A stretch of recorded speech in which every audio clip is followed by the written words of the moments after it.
Oh, how's it going, guys? It is now December 26th. It is the day after Christmas, and we have one of those real grinder of a days for you guys. It is 2 degrees right now at 1 o'clock. It was -6, I believe, when I woke up. This is typically the days when I stay inside and I don't go ice fishing, but when you have a YouTube channel, the show must go on no matter the circumstances. Now, my only concern today is not really about the weather. The weather can be very dangerous, but I am prepared. I have so many layers on. I'm not cold, and it's not very windy. The wind is the problem when it's cold, as you guys saw in the last episode with me and John, when we just wimped out from getting our hands so wet in the cold and wind. But today, we are finally going to ice fish. As you guys saw in my last couple of videos, fishing wasn't exactly very good. Open water fishing opportunities in Chicago at the end of December are slim to none, and the ones that are available aren't the best. So ice fishing is what's really fun this time of year. We finally got this cold blast. It got these ponds locked up. Today we are not going after panfish. I got the spoons and the Swedish pimples tied on. We are going after bass today. I drove like an hour away, honestly, so this pond better pan out. But I drove to a pond that's been pretty good to me through the ice for bass fishing. There are some big bass in here, so a 4 or 5 pounder would be a late Christmas miracle for me to get through the ice. But I'm gonna walk out there. We got about 3 inches now. Hopefully they're biting. That's my only concern, because the cold is not the problem, but the low wind, the high sun, and the high pressure. The pressure is like 30.7 right now. It's super high, and I have never done well ice fishing when the pressure is really high. Ponds are fun and all, and I'm excited to get back on the ice. However, what I'm really looking forward to is my big ice fishing trips. January 2nd through the 7th, I'm going to Lake Simcoe and then Bay of Quinte. If you guys fish either of those areas and have the juice, hit me up. I had an awesome time with great luck out at Simcoe last year. I have never been to Bay of Quinte, and I really want tips out there, because I'd love to catch a 10-pound walleye out there. Speaking of 10-pound walleye, I am really praying that Erie's gonna freeze. That's the other big one. I'd spend a week out there if Erie freezes. And then also I might go to Little Badenoch or Lake Winnipeg. Those are the big trips I have in my mind right now. All right, just finished drilling my 2 holes. We got a solid 4 inches out here, but if you guys have ever tried to film in extreme cold like this, you're gonna understand my struggle today. I'm going to go through all 10 of my batteries. Lithium batteries in cold weather are not friends. They do not mix. A typical GoPro battery probably lasts about an hour and a half. In the cold, if I get 15 minutes, I'm lucky. See, when I started, this battery was full, and now it's already showing just 1 out of 3 battery bars, and I've been out here for not even 10 minutes. Let's pop this Garmin down there. Hopefully, we don't have to drill many holes looking for them. That's my goal today. If you guys haven't seen, this is that brand new, super cool Garmin Panoptix ice bundle. We're not going to use the revolutionary tool, this Panoptix, because this is a tiny shell pond. I know exactly where they are. Guides are going to be freezing today. I like this sonar for filming when we're not in extreme glare, because you guys can see exactly what's going on as opposed to the regular just circle flasher. See, here's what I'm talking about, why it's so much better for showing you guys what's going on. That's my jig bouncing up and down at that 8-foot mark. And that is going to be the problem today. Frozen guides. All right, little update for you folks here. And that's what happens when it's so cold. Your camera just dies immediately. But little update for you guys. I've been out here for an hour. I've drilled over 10 holes, and I just cannot find them. This is the only deep hole in the whole lake. It's very, very strange. It's honestly like this lake had a fish kill or something, because this hole is filled with all the bass, bluegill, crappie, even catfish that can't survive in the shallow areas through the winter. And there's just nothing here. I'll show you guys. I don't have the official Panoptix mount, but if you guys don't know what Panoptix is, it's a forward sonar. So typical sonar is just straight down.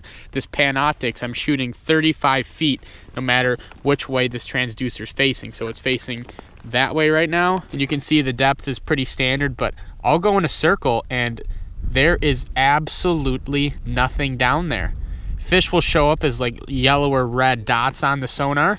And yeah, I've done a full circle and there is absolutely nothing but just a tiny little yellow dot here and there, which that's just a tiny bluegill.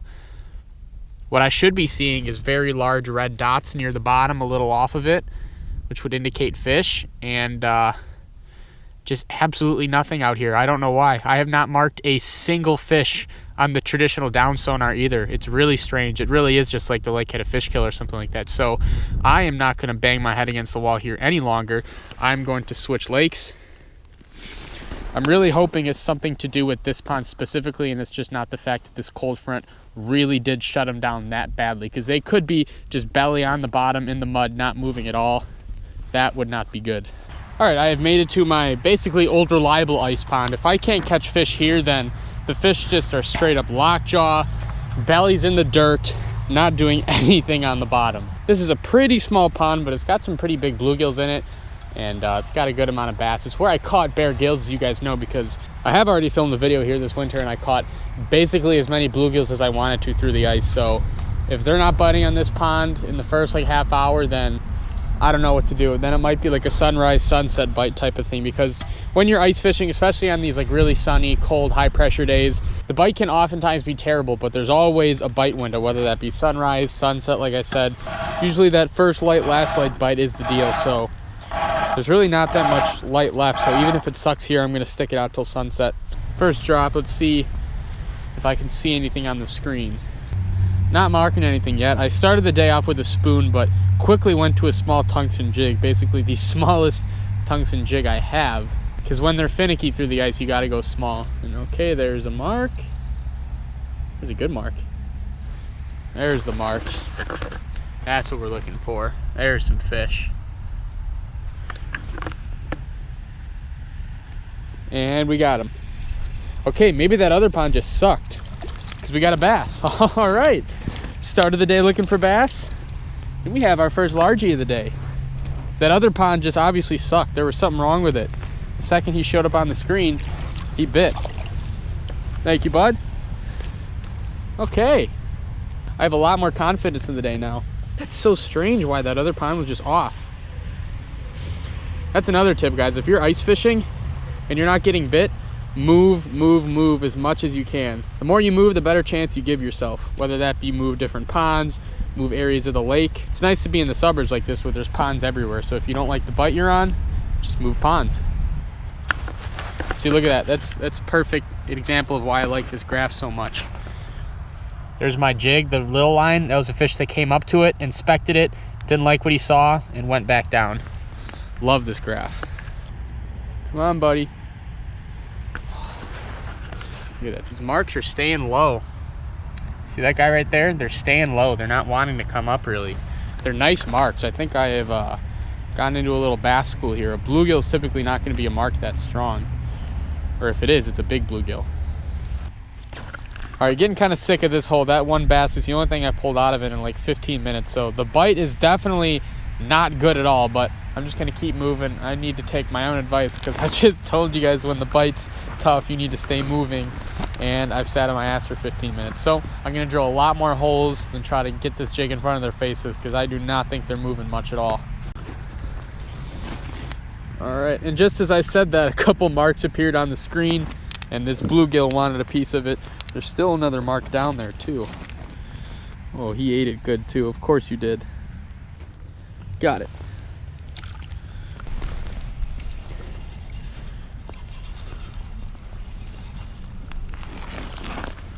That was very strange. I wasn't even sure if my camera was recording. I thought it had died. Oh no, back down the hole. And I'm messing around trying to learn this Panoptics. It's got this down view, and I don't have the right tools for it. There's a stand that you have for it. I don't have it with me today, but let me show you guys what I was looking at. That's why I was like so intrigued and just staring at this. So I've got it going down right now, and the settings the graph is on right now, it's 10 feet down. It's shooting 6 feet to the left and 6 feet to the right of me also. And I was watching a fish shoot from 4 feet over to the left all the way to my jig and then bit it. And I wasn't really sure exactly what was happening, because like I said, I haven't mastered this thing yet, but that was super cool to see. I cannot wait to take this to open water walleye fishing. See right there, that's a bluegill moving. That is a fish swimming.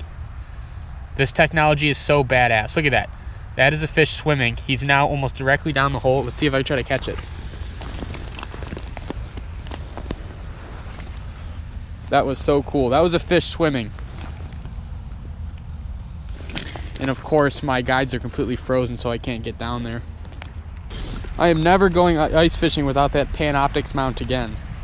I'm gonna need, when I do this in the future, I'm gonna need a camera on the graph so I can show you guys what I'm doing. I'm freaking hand lining this right now. This is not ideal. There's a fish right under me and he's coming up to it. He's on me. He hasn't bit it yet.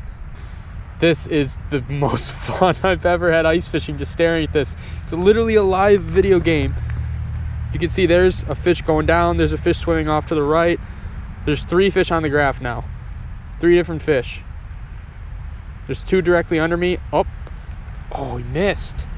So that's a fish right there, that big blob. That's a fish that's on my jig. See, my jig just separated. He's coming up to it. And these must be tiny bluegill. They're not getting hooked. And just like that, all 3 marks are gone. Oh, now there's 2 marks coming up. So hot, so hot. Oh, I need to stop hand lining this. He bit it, but I couldn't set the hook. I'm having way too much fun with this. I hope you guys can see what's going on. Oh, I want to use that Panoptix down view so badly because it is just 10 times more fun and exciting than using this, even this regular sonar, which is a lot better than the traditional in my opinion. And we got another. Little better. I'm liking the size of these bluegills better today. Much more respectable size. Still not big by any means, but they're bigger than a ton of 3 to 5 inchers. That guy's at least 6 or 7 inches. At least. I'm self-conscious about my bluegill size. Leave me alone, guys. Oh, I just want to go frogging. Summer, where did you go? I just want to flip and pitch, go frogging, and catch muskies on top water. Oh, it is just so cold. Ice fishermen love this super cold weather because it makes great ice. It makes the ice super thick so there's a long season, but it is not very pleasant to be out here right now. I was texting Spencer this morning. It's like -25 up at Lake of the Woods with a real feel, like how the air actually feels with the strong winds up there. The real feel is like -40, and he is ice fishing. That's just crazy. I mean, it's basically 0 right now. So to have it be 25 degrees colder, I can't imagine. I felt -20 last year in Bemidji when me and Peric were gonna go fish Lake Winnipeg, and that was just unbelievable. But there was no wind, so it wasn't that bad. This cold front's crazy, but it just might freeze Lake Erie, so very happy about that. Well, guys, we are not in a good place right now. It's about 15 minutes to sunset. All my GoPro batteries have died on me, and you haven't missed anything either because all the marks that I am marking are just shying away. The golden hour sunset bite is not coming to fruition.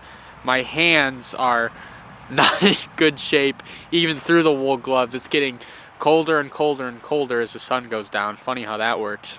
My snot is frozen to my nose, and I'm pretty much defeated and done for the day. So I'm gonna meet you guys at the car.